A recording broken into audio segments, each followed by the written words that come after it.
మంచిగానే ఉంటారు. అయినా వీళ్ళిద్దరి మధ్యలో ఏది జరిగినా ఆడ పవన్ కళ్యాణ్ ఉంటారులే, ఆయన చూసుకుంటాడు, పక్కా చూస్తారు. ఇక హరీష్ అన్న, పల్లెలలో పాలన పడకేసింది, ప్రభుత్వం మొద్దు నిద్రపోతుంది, 7 నెలల్లో పల్లెలకు నయా పైసా కూడా లేదు, పంచాయతీ సిబ్బందికి జీతాలు లేవు, మా పాలనలో పల్లెలు దేశానికే ఆదర్శంగా నిలిచాయి, పల్లెలకు అవార్డులు కూడా తెచ్చాయంటూ కూడా చెప్పిన పరిస్థితి. వాస్తవం ఇది.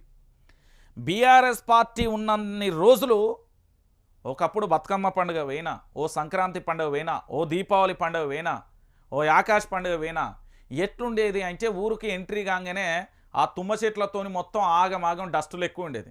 కానీ కేసీఆర్ ప్రభుత్వం వచ్చిన తర్వాత పల్లె ప్రగతి పట్టణ ప్రగతి అని పెట్టేసి శుభ్రంగా ఉంచిండు. అపరిశుభ్ర వాతావరణాన్ని శుభ్రం చేసేసి అద్భుతంగా తీర్చిదిద్ది పల్లెలను చాలా అద్భుతంగా చేసి వాటికి పైసలు మంజూరు చేసి వాటిని అద్భుతంగా కూడా తీర్చిదిద్దిన ఘనత ఎవరి దగ్గర ఉన్నది అంటే అది బీఆర్ఎస్ పార్టీకే చెల్తుంది. రైట్, హరీష్ రావు గారు చెప్పింది నిజం. ఇప్పుడు రేవంత్ రెడ్డి దాదాపు 7 నెలలలో ఏ పల్లె వేయండి చెప్పండి. రేవంత్ రెడ్డి గారిని చూసి ఏమంటుందట తెలుసా, పల్లె కన్నీరు పెడుతుందో కనిపించని కుట్రలా అని ఒక పాట ఉంటుంది చూడు. ఈ రేవంత్ రెడ్డి వచ్చినప్పటి నుండి అట్లనే వాడుతుందట పల్లె. నిజమేది, పల్లెలలో గోసలు అరిగోసలు ఉన్నాయి. ఇక మేడిగడ్డ రిపేర్లు పూర్తి, భారీగా వరద నీటి ప్రవాహం, 85 గేట్లు ఎత్తి దియోకు వరద నీరు విడుదల, రిపేర్లు చేసిన పనికి రాదంటూ గతంలో మంత్రుల విమర్శలు. మేడిగడ్డే పనికి రాదన్న కాంగ్రెస్ మంత్రులు నేడు వరద ప్రవాహాన్ని తట్టుకుంటూ ఏది దివిటిగా నిలబడ్డ మేడిగడ్డ బ్యారేజ్. నాడు మేడిగడ్డను విమర్శించిన వాళ్ళే నేడు ఇసుక రీచ్ల వేలానికి సిద్ధం.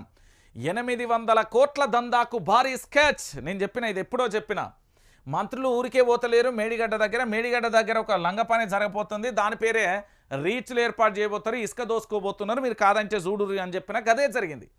ఎవరైనా ఏదైనా నిర్మాణం చేపట్టాక అందులో ఏదైనా రిపేరు వస్తే దానిని పూర్తి చేసి తర్వాత అవసరాలకు అనుగుణంగా దాన్ని వినియోగించుకుంటారు. కానీ అది కూలిపోయే వరకు ఎవ్వరూ చూడరు. మన రాష్ట్ర ప్రభుత్వం వరుస దీనికి విరుద్ధం. కోట్లాది రూపాయలు వృధాగా పోయినా పర్వాలేదు, కానీ దాన్ని మాత్రం రిపేరు చేసినందుకు ససేమిరా అంటారు.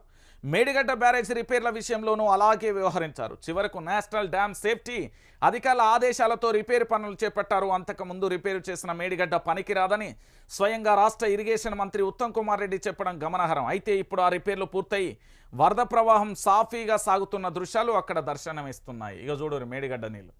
ఇది మేడిగడ్డ రిపేరు. ఇల్లు కట్టుకున్నప్పుడు కూడా అప్పుడప్పుడు పగుళ్ళు వస్తాయి, ఇల్లు కట్టుకున్నప్పుడు కూడా రకరకాలుగా జరుగుతాయి. దాన్ని పట్టుకొని ఏదో జరుగుతుందంటే మసిబూసి మారేడుకాయ చేసుడు తప్ప ఇక్కడ ఏమైనా ఉన్నదా తెలంగాణ ప్రాంత బిడ్డలారా? నేను మళ్ళీ చెప్తా ఉన్నా, ఈ తెలంగాణ రాష్ట్ర ప్రజలకు కేసీఆర్ చేసిన అభివృద్ధితోనే మనం బతుకుతాం ఈ 5 ఏళ్ళు. నేను చెప్తున్నా, అంతకు మించి ఏముండదు, మీరు గుర్తుపెట్టుకోవాలి. నేను చెప్తాను, ఇది ఫిక్స్గా ఇక ఏంది నీట్ పేపర్ లీకేజ్ బాధితులను ఇది కాంగ్రెస్ వాళ్ళ పని, కానీ వాళ్ళు చేయరు. కానీ ఆర్టీసీలో 3035 కొత్త కొలువులు, టీజీపీఎస్సీ ద్వారా నియామకాలు అంటూ కూడా చూడొచ్చు. ఇక 10,000 మంది టీచర్ల పాత స్థానంలోనే అంటూ ఇంకొక అంశాన్ని కూడా చేస్తారు. 7 మండలాల సంగతి